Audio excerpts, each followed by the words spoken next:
So we've got moonshots in banks and energy over the last few weeks. The question is, do we want to chase them or do we want to let the market come back to us and pick our spot? And what would that spot be? Hey, this is Arthur Hill, Chief Technical Strategist at TrendInvestorPro.com. You are tuned in to Next Level Charting for Thursday, November 19th. Thanks very much for joining us. So today, as I said, we're going to look at banks, KRE, we're going to look at energy, XES. These things are up like 40 to 50% in a matter of a few weeks. And sure, it's a big move and there are trend-changing events, but volatility has spiked, and usually buying on a volatility spike is not that great of an idea. And we want to wait for volatility to settle down and let it come back to us. And I want to show you what that might look like. Then we're going to turn to an alternative, I think, that looks better actually than banks and energy, an industry group with a secular growth trend, and that would be mobile payments. We'll then turn to delivery services because I'm seeing some pullbacks in a couple of stocks, JB Hunt and CHRW. Let's hit the charts. So we're going to start off with the chart for KRE, the regional bank SPDR, and it is a very broad-based ETF, mostly smaller regional banks. If you look at XLF or KBE, the other bank SPDR, it is mostly focused on the larger banks, and then XLF is focused on the largest stocks in the financial sector, whereas KRE is a much broader ETF that is going to cover the group of regional banks as a whole a lot better. And you can see that regional banks were serious laggards. I mean, even after this big surge we had in June, did not get above the falling 200-day moving average. So we had this big move up, then we had a long falling wedge. And meanwhile, the S&P 500 is moving higher. And so this was when value was out of favor.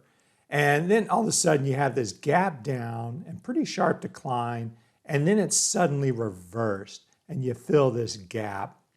And then we get the wedge breakout, have a little bit of a pullback, and then we get the big surge. And this is basically a 40+% surge that is in less than 2 months. This is a monster move. Has it changed the trend? Well, yes, because you've gotten above the prior highs that mattered. You're above the 200-day moving average, and then you had a higher low before it. So you got the higher low, the breakout above the 200-day. So this looks like a trend reversal. So if you're an early bird trader, early bird gets the worm. So here you are, you're the early bird, you've got this bear trap, the filled gap there, and you get the breakout. So I'm in, man, this is it. And of course, the market moves higher.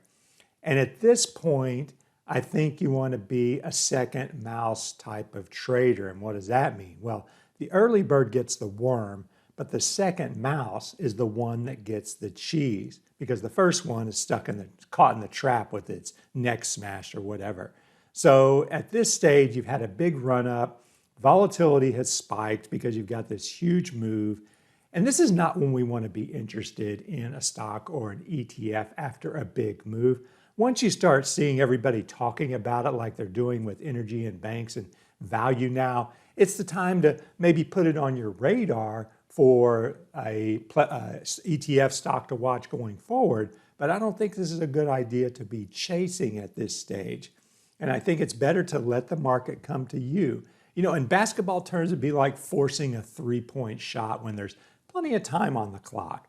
And, we're not battling against a clock. When you're trading stocks, you can pick and choose your moments when you want to enter and exit. Well, enter at least. Exit is a little bit more challenging. But I think we have to be a little bit more prudent here. And so let volatility settle down a little bit. So I've got this green zone here, and that's a resistance zone. And then you got this consolidation here, and you got the 200-day there. So this is kind of a support zone to watch. And so maybe a pullback into that area and a little bit of a consolidation, maybe a little flag, a little wedge, and then maybe RSI moves into the 40 to 50, or the 40 area basically. Anything between 30 and 50 is kind of an oversold zone. And so that's the area we want to become interested in KRE. I don't want to become, I don't want to chase it up here because I wouldn't know what to do if I caught it. So I would rather see it pull back. So if we look at the energy, oil and gas, equipment and services, SPDR, we got the same thing going, a 50% move. I mean, it is crazy, making this kind of an advance. And this chart looks exactly like KRE. You've got this big shot, and look at that surge in June, and then the long correction, and you hit a new low for that correction in late October, and then got the surge. So the early birds are on this breakout here, but now, you've moved like 50% in a few weeks, like less than 3 weeks there. And so you're getting extended. And okay, yeah, I like energy. Okay, its trend is reversing, but I'm going to let it come to me and wait for a pullback. It may take a few weeks, it may take several weeks, but put it on your radar, watch it on a regular basis, and let it come to you. I've got this indicator down below here. It is the 125-day full stochastic with a 5-day smoothing. And it tells you where price is relative to its 6-month range. And when it gets above 60, I consider that a trend reversal event. And we haven't done that yet for XES. KRE has done it, but XES hasn't. So I'm less enthused about energy. So when I'm looking at a sector or industry group, in the back of my mind, I want to know if it has a secular growth trend behind it. And I don't think energy and banks have that secular growth trend behind them. I mean, okay, yeah, I'm getting on fundamentals, but banks are more like utilities after the financial crisis. They're more like utilities, so they're not going to have big growth prospects. And energy with electronic vehicles, solar power, wind power, all that, energy is not a secular growth theme either.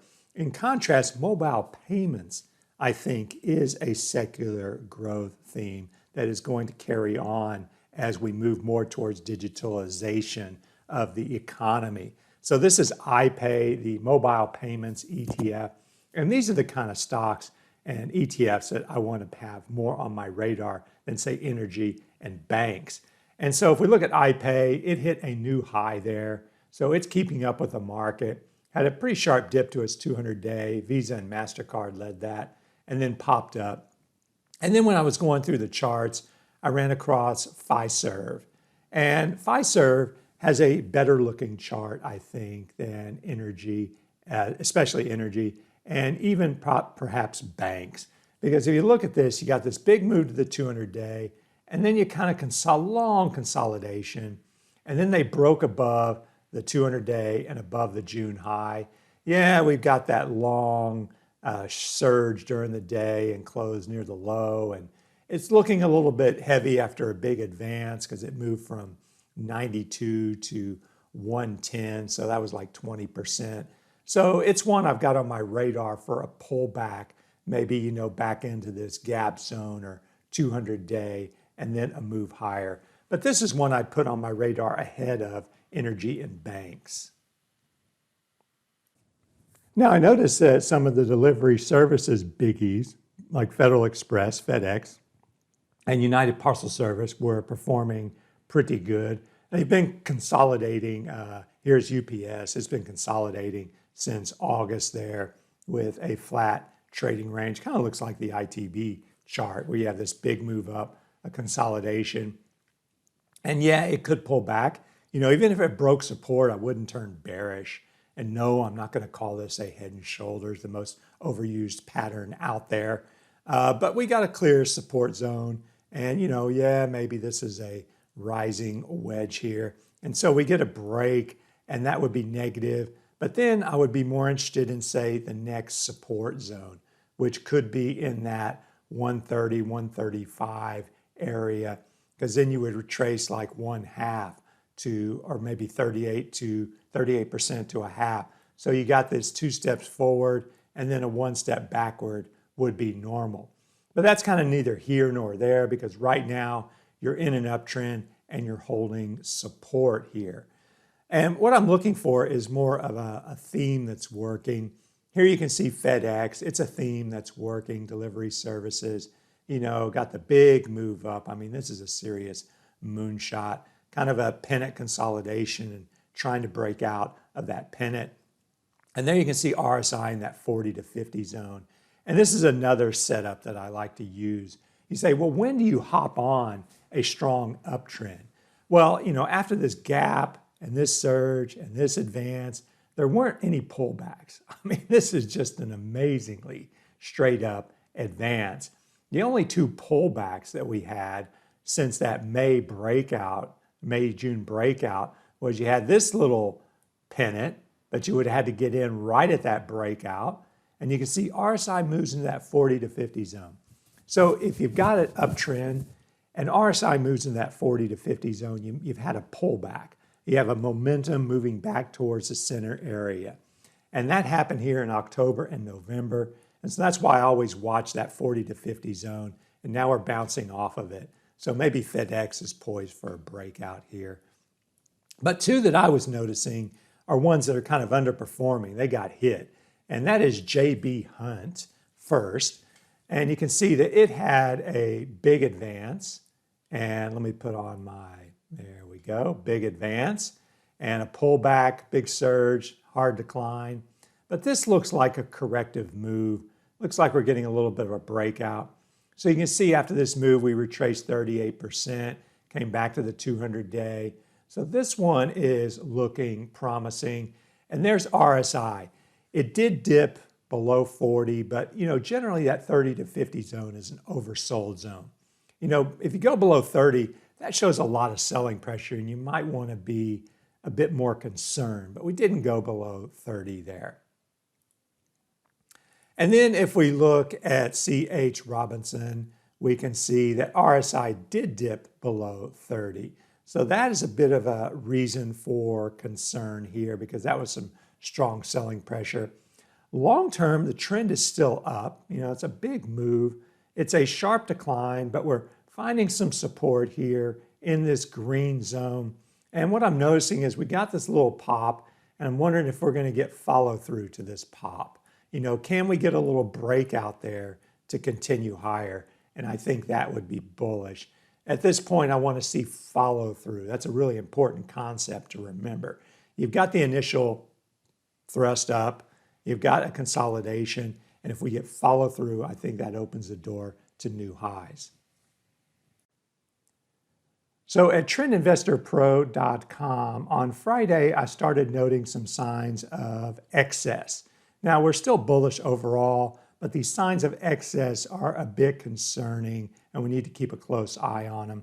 I also put out an article and video on exit strategies, and I compared some different exit strategies: the trend reversal exit, the chandelier exit, the parabolic SAR, and then my favorite was the ATR trailing stop, which I hope to get in the Trend Investor Pro Indicator Edge plugin.